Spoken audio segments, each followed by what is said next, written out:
grand nombre de morts dans une frappe de Tsahal à Rafah. Rapidement, plusieurs pays condamnent. Parmi eux, la Turquie de Recep Tayyip Erdoğan.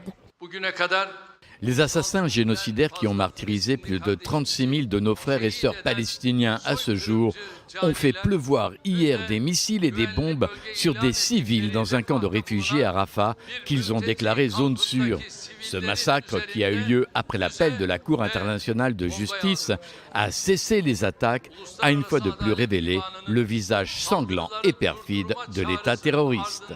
Indignation de l'Égypte ce lundi, qui parle d'un bombardement délibéré sur des tentes de déplacés.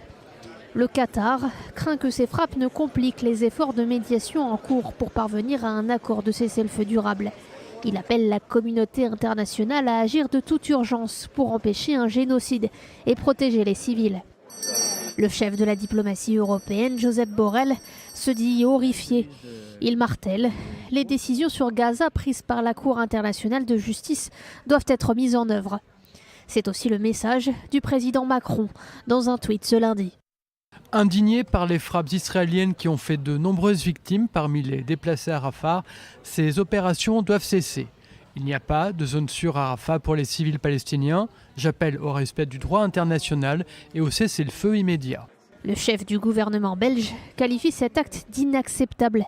Réaction saluée par le Premier ministre palestinien.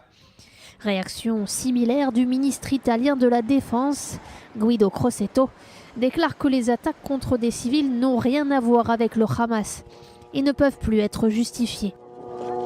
Plus tôt, la Maison-Blanche s'est dite au courant de cet incident à Rafah en assurant recueillir davantage d'informations.